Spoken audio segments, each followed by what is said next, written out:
When I suggested this topic, I was like, social media, mindfulness conference, what will people think? Is it connected? Is it not connected? What will be happening? We also had the workshop yesterday, and in the workshop we were talking a lot about practical things, actionable steps you can do when you use social media. This session is more about the philosophical aspect. So we'll talk a bit about some principles and some ideas behind social media and try to see what's the connection with mindfulness to a certain degree, and also, as the title suggests, the law of attraction or other laws out there. So my name is Bogdan Copil. I do like to spread positivity over social media, but that's not the main reason why I am here. I also do a lot of other things. So I am actually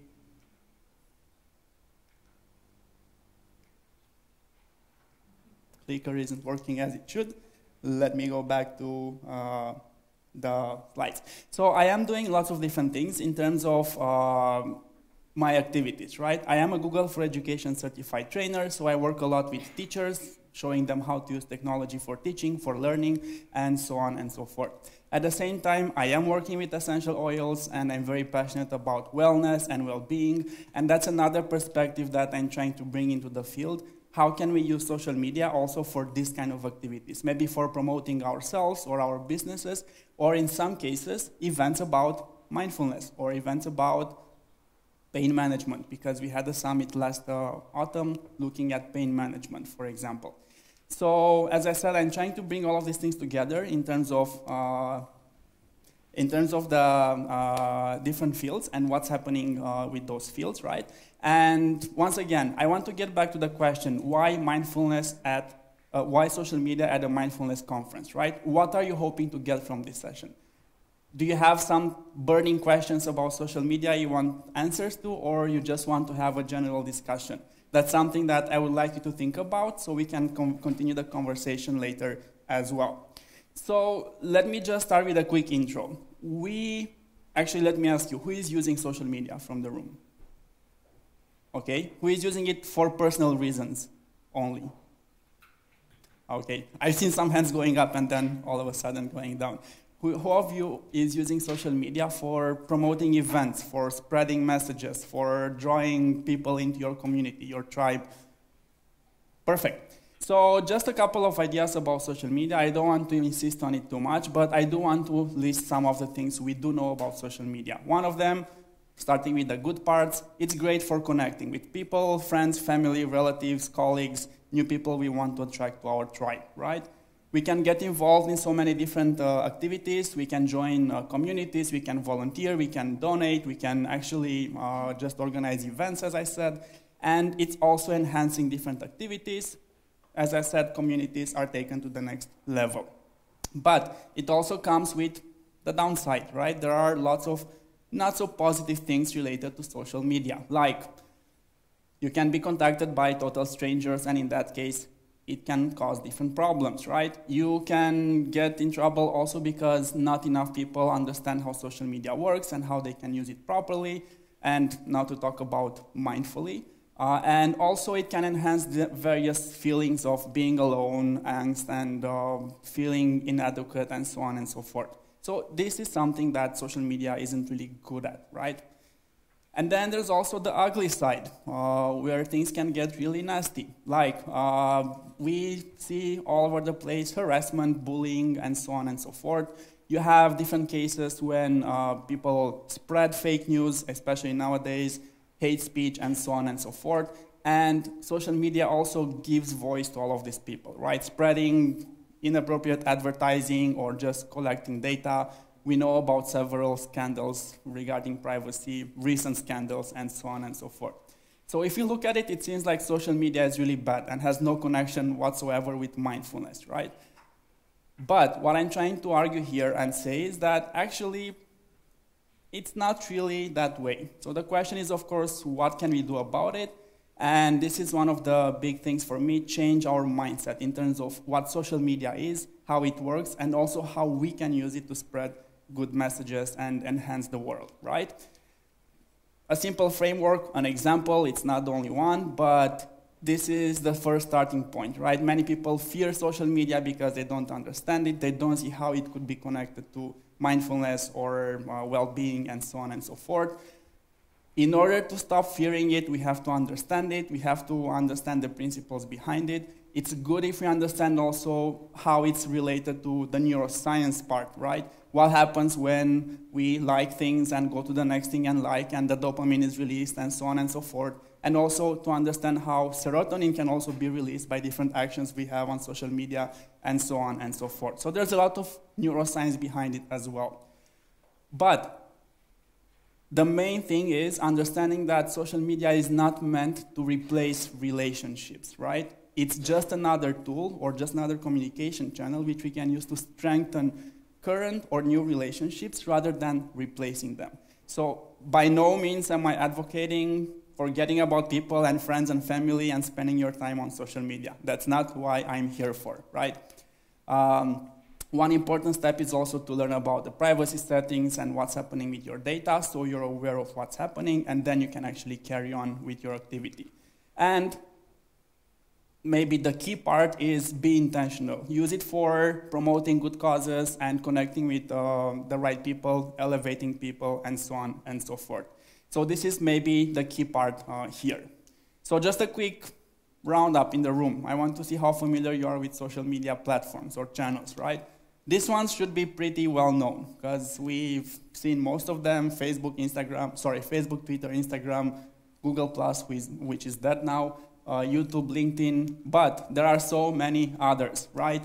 Snapchat, Pinterest, WhatsApp, TikTok, Lively, Busker, Musical.ly, and so on and so forth, and they will keep showing up and disappearing. So the question is, what is social media? Is it in these tools? Is it in these apps? Is it a platform? What is it, right? And that's what I'll try to give some examples and some ideas of how I'm seeing social media. And I'll start actually with a quote from one of my friends and coaches and mentors, John Eric Mosler, who said that social media is basically accelerated friendship because you can actually accelerate the strengthening of any relationship you build.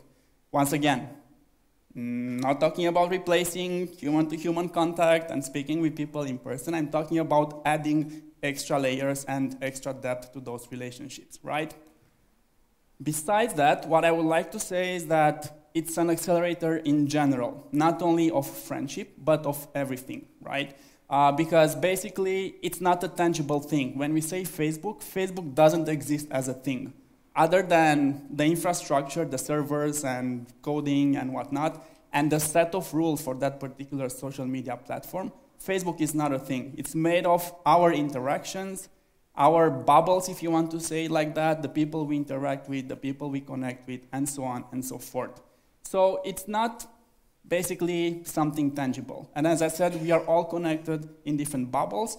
And the question is, in which bubbles do we spend our time?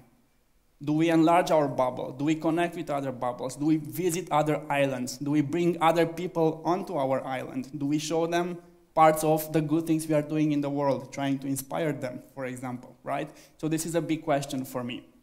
And the other thing is, when I'm saying it's an accelerator, it can accelerate both the good and the bad. Which one of them is more visible when you look at social media?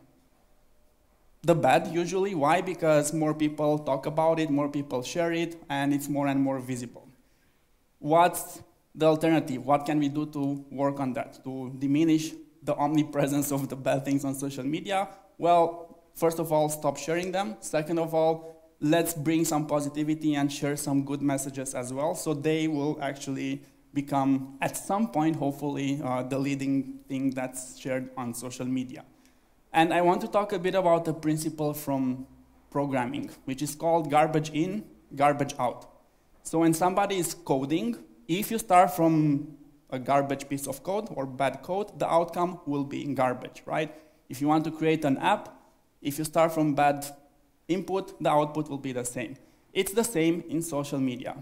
If your input is, I like to watch videos of cats on Facebook, and that's what I interact with because I like to procrastinate, that's your input into social media.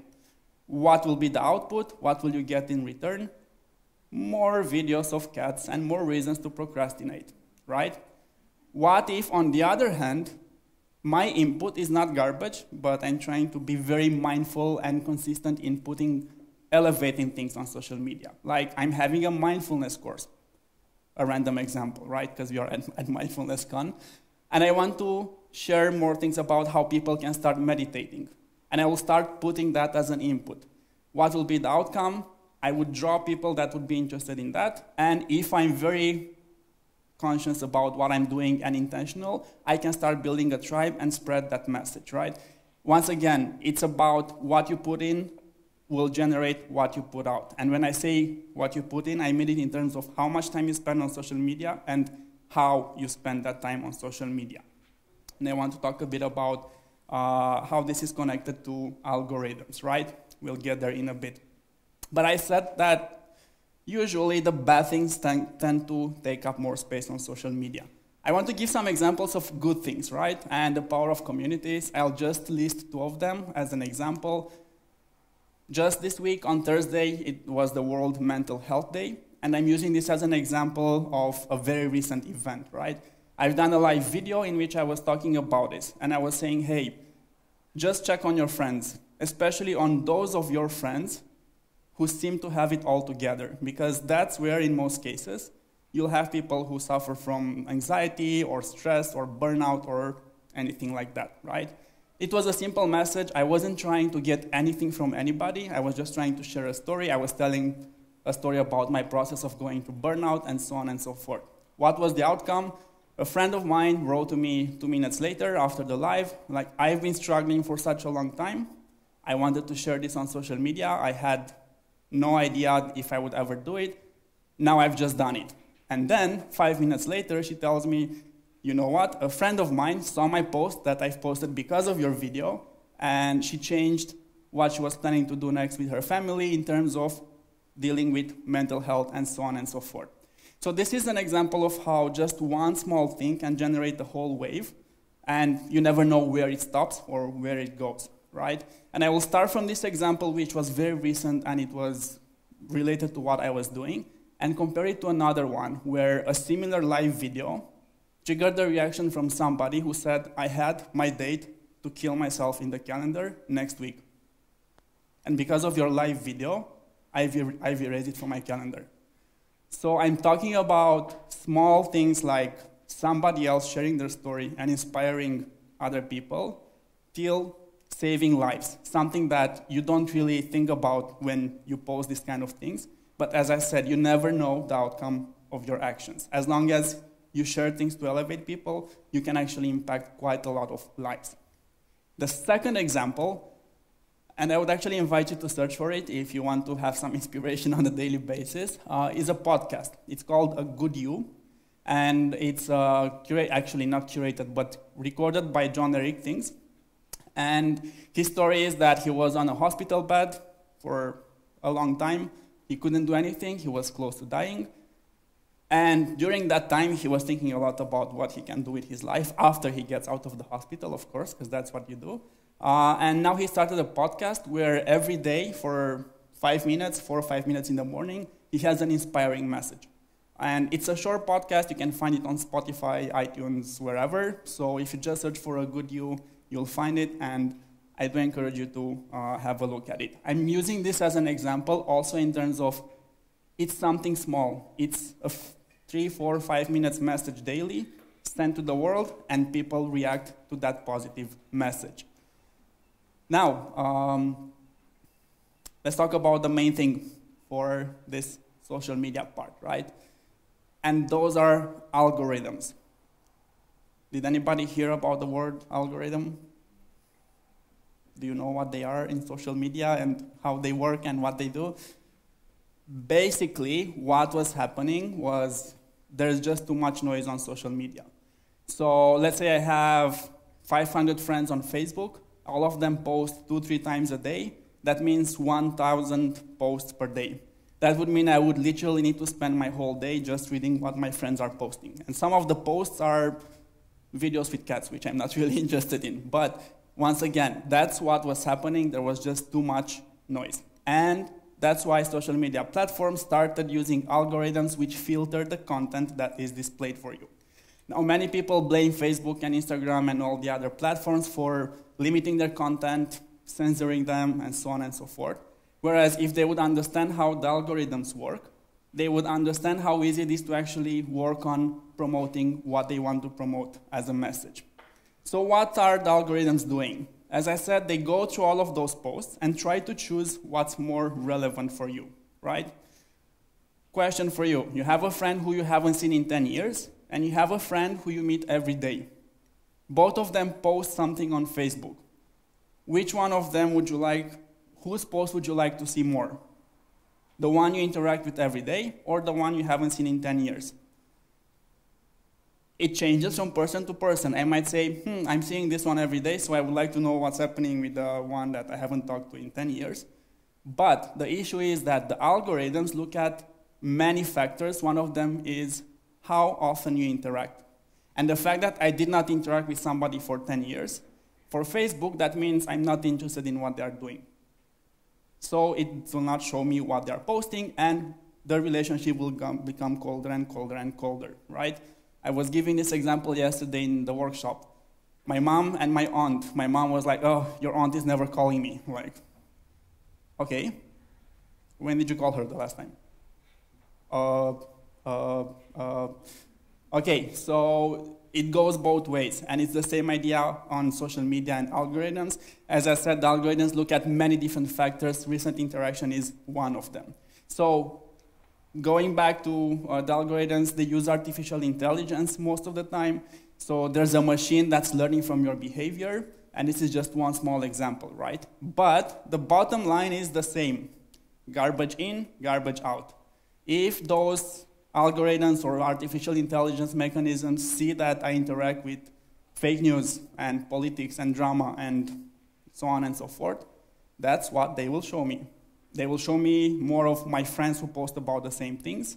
They will show me more of the fake news that are spread through social media. If, on the other hand, I'm interacting with people who are friendly, spreading good messages, inspiring people, sharing their stories, and so on and so forth, and I start conversations with them, and I engage in those conversations, what will I get more of? Similar type of content, right? And I don't know if this sounds familiar for you. Getting there. But I would say it's quite similar to what the law of attraction stands for, right? So this is one definition of the law of attraction. There are many others. I just chose one from Wikipedia because we are talking about social media and online. The law of attraction is the belief that positive or negative thoughts bring positive or negative experiences into a person's life. Is that what a social media algorithm does? I would say yes, as long as you're aware of their existence and of how to actually use them the right way. What happens in most cases, though? People have no idea how social media works. They have no idea how algorithms work. They complain about Facebook showing them things they don't want to see, but at the same time, they never spend those 2 seconds going to that post they don't want to see and hiding it, because that would tell the algorithm, I don't want to see this. Or they don't spend those 2 seconds going to a friend who's always negative and always spreading hate and so on and so forth, and unfollowing them or even unfriending them. Or they don't spend enough time going to a post that, on the contrary, spreads a positive message and interacting with it. Because the more people interact with something positive, the more value that post or that message gets in the algorithm. And then the more people will Facebook or Instagram or Twitter or whoever show that message to. So that's why I wanted to compare the way the algorithms work with sort of the law of attraction. There's way more we can say about this, but we do have a limited time. So I have this question for you. Is it a tool or is it a toy for you? It can be both, but you have to be very mindful and intentional when you use it. Don't be a passive consumer and just use it as eating the content that's delivered to you, but try to either become a creator, so try to create those positive things and share them, or if you don't want to do that, at least help others spread their messages, right? Interact with what others are sharing and posting, and give them some feedback, right? Start conversations, be proactive, interact with the people you want. Don't just like and retweet, be mindful, add your own touch to something you share, for example, right? These are just some ideas. Be thoughtful, keep the conversation going, and of course, share valuable resources and connect people, right? I will skip the next part because this is just an idea, a list of things that you could actually post. I can send you some ideas on email as well after the session, because I want to end with a question for all of you. Or 2 questions, maybe, I don't know. This is a monk living in a cave, meditating all day long for the betterment of himself and the world. Is he contributing to a better world? Yes, by changing the general vibration, bringing in light and joy, and so on and so forth, right? This is a person who's active on social media and is trying to inspire others to start meditating or being more mindful. Are they also contributing to a better world in a different way than the monk in the cave? Arguably, yes. There's, of course, a lot of discussion and debate that can go on here, but I would say that this is also a very valuable contribution, especially if it's done intentionally and mindfully, right? So do we need to be in one of the 2 extremes? No, but it's always a good idea if we find the middle path and see what we can use social media also in terms of bringing in more, as I said, light, mindfulness, joy, and those good qualities you want to bring to humankind. I'll stop with this final message. Be intentional and mindful with everything you do on social media, from the amount of time you spend on social media, to what you interact with, to what you create, and to what you share and distribute. So this was a very short version and really, really fast to some of the ideas. I could talk about social media for days, and I could give you some more ideas and things you can try out. And as I said, this was more about principles. But if you want more materials and if you want the slides, I'm more than happy to share them with you. If you follow the link there, I can send you the resources. You can always stay in touch. And of course, if you have questions, I'm more than happy to answer them. Okay, this was Bogdan Kopil. Thank you very much. And before we switch to questions, I would like to maintain the ritual which has been going there. So just to make the end a bit more tangible, we can just pause for a moment in the silence and just observe what kind of feelings or impressions are just happening to us after the Bogdan's presentation.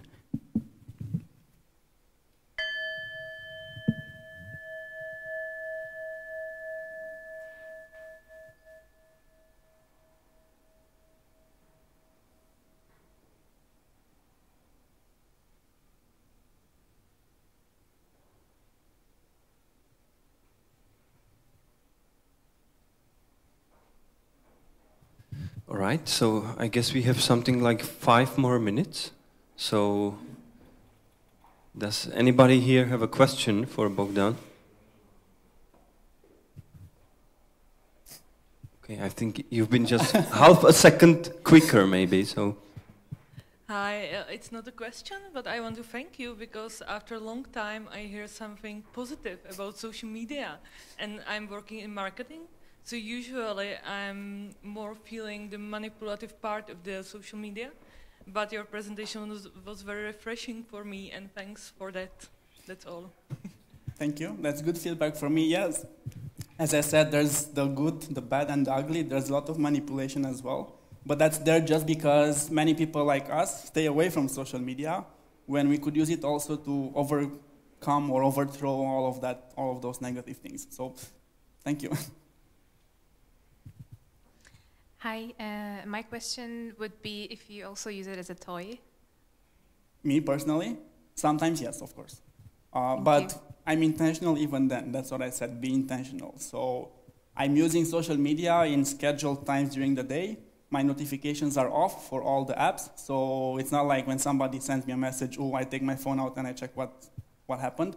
I'm not letting it run my day, but on the contrary, I'm using it, as I said, as a tool most of the time. And if I use it as a toy, it's in the time when I'm relaxing or just randomly watching, not cat videos, but other videos, as I said. Thank you. Okay, any more question?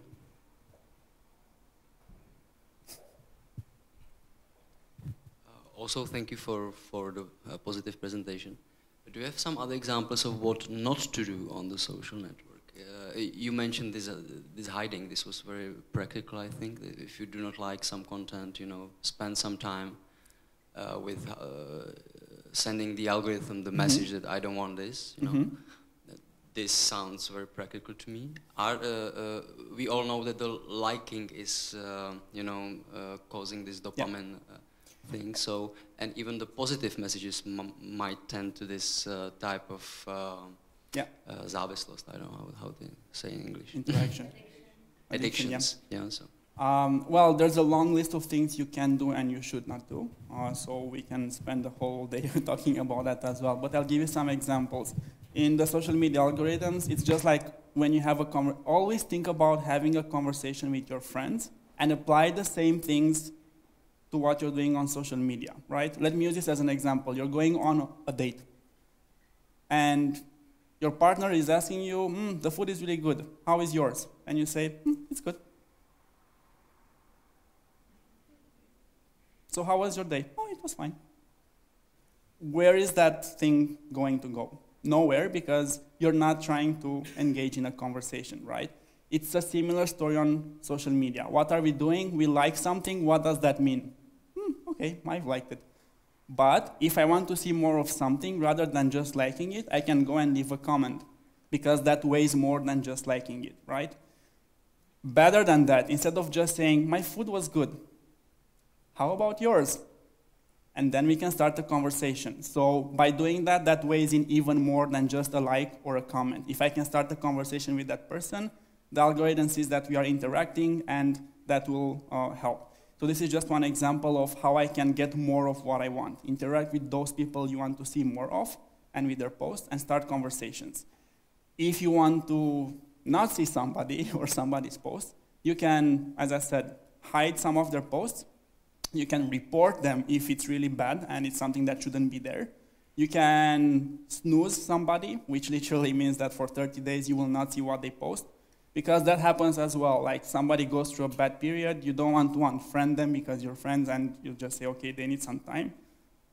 Snooze them for 30 days, so literally you will not see what they post for 30 days, and then back. Or if it's really bad, as I said, unfriend them.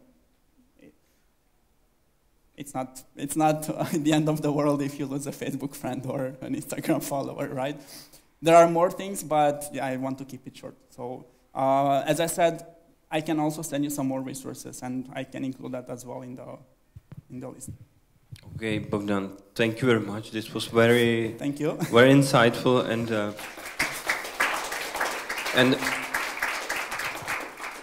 and to be honest, I really feel it's important that you are here at this conference, because in the mindfulness world, we sometimes maybe forget how important the social media is for the modern mindful movement. Yeah. It's very, very important, and I completely agree that it's up to us what kind of stuff will be alive at the social networks. Yeah. So more videos about mindfulness, more articles, more live courses can really bring something better to the daily life of people. Thank you. That's why I included the monk in the cave photo, because I feel that's what many people that are into mindfulness are doing on social media. They stay in their cave and they don't tell their stories. Yeah, I guess that's me. But I wasn't saying it. Because yeah, but it's me. I mean, I do not like so much to be too personal at the social network. Can I just add something as the closing remark from my side? Don't do it for yourself. It's not about us, because this is also the ego in action in many cases. I don't want to share my story. Yeah. Think about the way you share your story and the impact that can have in other people's lives. Because this is also a form of the ego keeping us stuck. Yeah, yeah. rather than spending or accelerating or amplifying those positive messages we can share with the world. So I'm not saying you in general, but for everybody, because I'm there as well. I guess it's me in many ways. So thank you very much. That's very nice idea. Do not do it for yourself, but for the bigger self. You know. Thank you. Thank you very much. Thank you. No, já zase